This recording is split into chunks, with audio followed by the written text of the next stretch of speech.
This particular weekend seminar is devoted to Buddhism,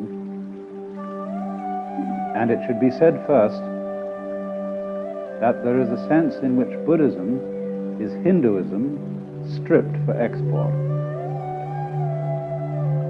Last week when I discussed Hinduism, I discussed many things to do with the organization of Hindu society, because Hinduism is not merely what we call a religion, it's a whole culture. It's a legal system, it's a social system, it's a system of etiquette, and it includes everything. It includes housing, it includes food, it includes art, because the Hindus and many other ancient peoples do not make, as we do, a division between religion and everything else. Religion is not a department of life. It is something that enters into the whole of it. But you see, when a religion and a culture are inseparable, it's very difficult to export a culture, because it comes into conflict with the established traditions, manners and customs of other people. So the question arises, what are the essentials of Hinduism that could be exported? And when you answer that, approximately, you'll get Buddhism. As I explained, the essential of Hinduism, the real deep root, isn't any kind of doctrine. It isn't really any special kind of discipline, although, of course, disciplines are involved. The center of Hinduism is an experience called moksha, liberation, in which, through the dissipation of the illusion that each man and each woman is a separate thing in a world consisting of nothing but a collection of separate things, you discover that you are, on one level, an illusion, but on another level, you are what they call the self, the one self, which is all that there is. The universe is the game of the self, which plays hide and seek forever and ever. When it plays hide, it plays it so well, hides so cleverly, that it pretends to be all of us and all things whatsoever, and we don't know it because it's playing hide. But when it plays seek, it enters onto a path of yoga, and through following this path, it wakes up, and the scales fall from one's eyes. Now, in just the same way, the center of Buddhism, and the only really important thing about Buddhism is the experience which they call awakening. Buddha is a title and not a proper name. It comes from a Sanskrit root, bud, and that sometimes means to know, but better, waking. And so you get from this root, bodhi, that is the state of being awakened. And so Buddha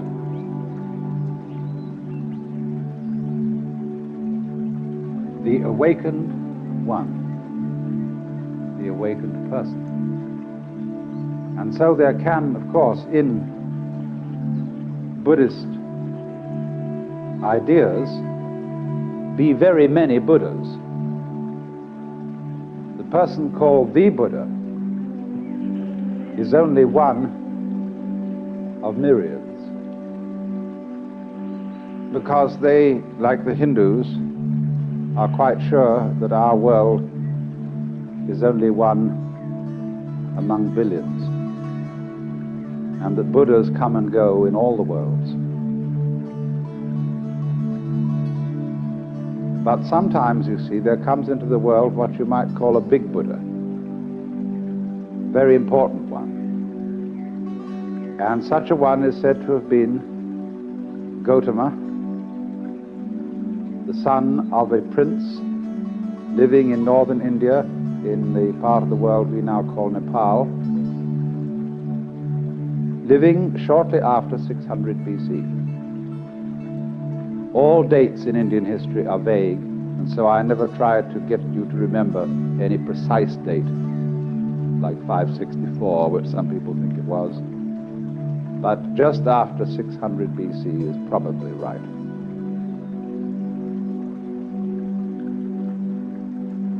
Most of you, I'm sure, know the story of his life. But the point is that when in India a man was called a Buddha or the Buddha,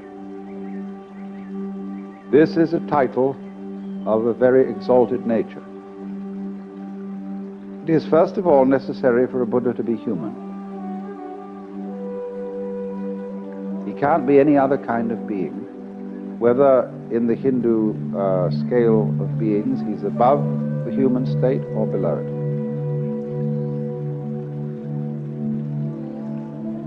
He is superior to all gods because, according to Indian ideas, gods and angels, or angels would probably be a better name for them than gods, all those exalted beings are still in the wheel of becoming, still in the chains of karma, that is action, which requires the need for more action to complete it, and goes on requiring the need for more action. They are still, according to popular ideas, going round the wheel from life after life after life after life, because they still have the thirst for existence, or to put it in a Hindu way, in them the self is still playing the game of not being itself. But the Buddha's doctrine, based on his own experience of awakening, which occurred after 7 years of attempts to study with the various yogis of the time, all of whom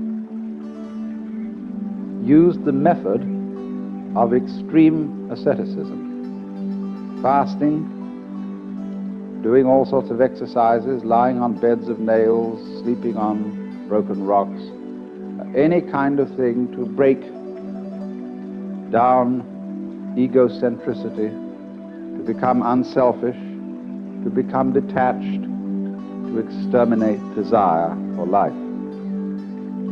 But Buddha found that all that was futile. That was not the way. And one day he broke his ascetic discipline and accepted a bowl of some kind of milk soup from a girl who was looking after cattle. And suddenly, in this tremendous relaxation, he went and sat down under a tree, and the burden lifted. He saw completely that what he had been doing was on the wrong track. You can't make a silk purse out of a sow's ear. And no amount of effort will make a person who believes himself to be an ego be really unselfish. So long as you think and feel that you are a somewhat contained in your bag of skin, and that's all, there is no way whatsoever of your behaving unselfishly. Oh yes, you can imitate unselfishness. You can go through all sorts of highly refined forms of selfishness, but you're still tied to the wheel of becoming by the golden chains of your good deeds, as the obviously bad people are tied to it by the iron chains of their misbehaviors. You know how people are when they get spiritually proud. They belong to some kind of a church group or an occult group and say, we are the ones who have, of course, the right teaching. We're the in-group, we are the elect, and everybody else outside is really off the track. But then comes along someone who one-ups them by saying, well, in our circles we're very tolerant, and we accept all religions and all ways as leading to the one. But what they're doing is they're playing the game called, we are more tolerant than you are. You see, and in this way, the egocentric being is always in his own trap. So Buddha saw that all his yoga exercises and ascetic disciplines had just been ways of trying to get himself out of the trap in order to save his own skin, in order to find peace for himself. And he realized that that is an impossible thing to do because the motivation ruins the project. He found out then, you see, that there was no trap to get out of except himself. Trap and trapped are one. And when you understand that, there isn't any trap left. I'm going to explain that, of course, more carefully. So, as a result of this experience, he formulated what he calls the Dharma. That is the Sanskrit word for method. You will get a certain confusion when you read books on Buddhism because they switch between Sanskrit and Pali words. The earliest Buddhist scriptures that we know of are written in the Pali language, and Pali is a softened form of Sanskrit. So that, for example, whereas the doctrine of the Buddha is called in Sanskrit the Dharma, but in Pali, and in many books of Buddhism, you'll find the Buddha's doctrine described as the Dhamma. And so in the same way, karma in Sanskrit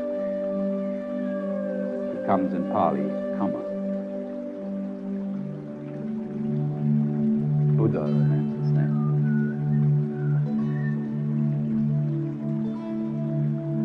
The Dharma then is the method. Now the method of Buddhism, and this is absolutely important to remember, is dialectic.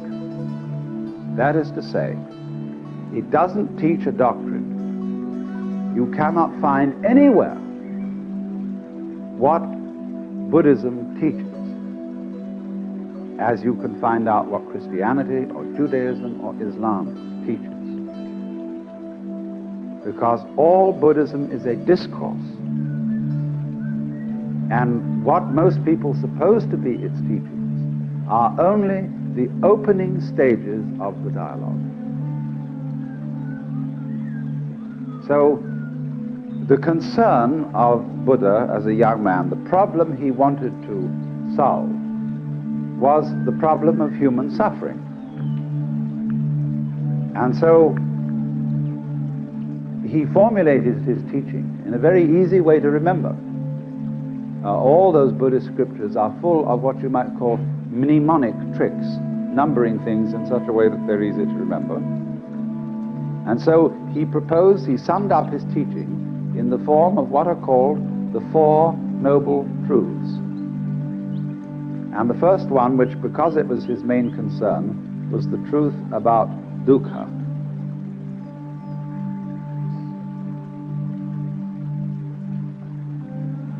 Dukkha, suffering, pain, frustration, chronic dis-ease.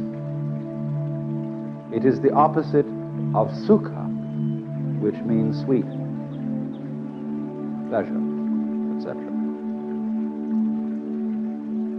So, insofar as the problem posed in Buddhism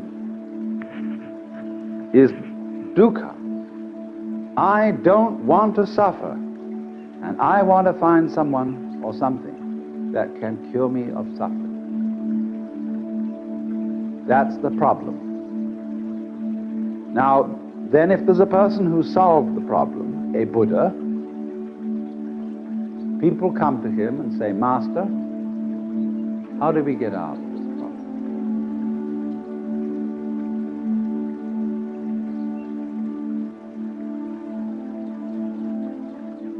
So what he does is to propose certain things to them. First of all, he points out that with dukkha go two other things. These are respectively called anitya, and anatman. Anitya means nitya means permanent. So impermanence, flux, change is characteristic of everything whatsoever.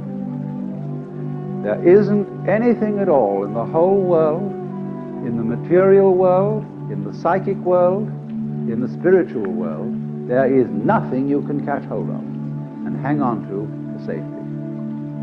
Nothing. Not only is there nothing you can hang on to, but by the teaching of anatman, there is no you to hang on to it. In other words, all clinging to life is an illusory hand grasping at smoke. If you can get that into your head and see that that is so, nobody needs to tell you that you ought not to grasp, because you see you can't. See, Buddhism is not essentially moralistic. The moralist is the person who tells people that they ought to be unselfish when they still feel like egos. And his efforts are always and invariably futile. Because what happens is he simply sweeps the dust under the carpet and comes back again somehow. But in this case, it involves a complete realization that this is the case. So that's what the teacher puts across to begin with.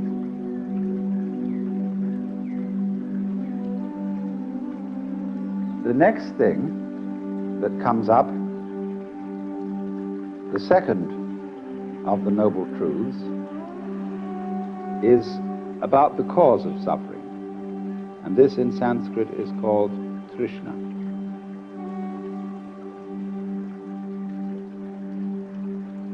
Trishna is related to our word thirst. It's very often translated desire. That will do. Better perhaps is craving, clinging, grasping, or even, to use our modern psychological word, blocking. When, for example, somebody is blocked and dithers and hesitates and doesn't know what to do, he is, in the strictest Buddhist sense, attached. He's stuck. But a Buddha can't be stuck. He cannot be phased. He always flows, just as water always flows, even if you dam it. The river just keeps on getting higher and higher and higher until it flows over the dam. It's unstoppable. Now, Buddha said then, dukkha comes from Trishna. You all suffer because you cling to the world, and you don't recognize that the world is anitya and anatta. So then, try, if you can, not to grasp. Well, do you see that that immediately poses a problem? Because the student who has started off this dialogue with the Buddha then makes various efforts to give up desire, upon which he very rapidly discovers that he is desiring not to desire. And he takes that back to the teacher, who says, well, well, well. He said, of course, you are desiring not to desire, and that's, of course, excessive. All I want you to do is to give up desiring as much as you can. Don't want to go beyond the point of which you're capable. And for this reason, Buddhism is called the middle way.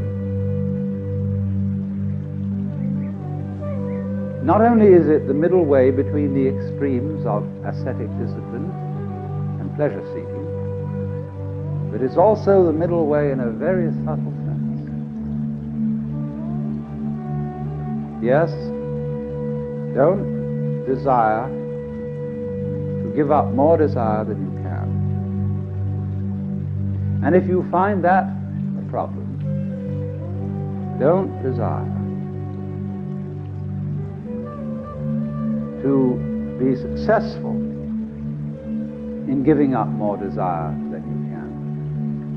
You see what's happening?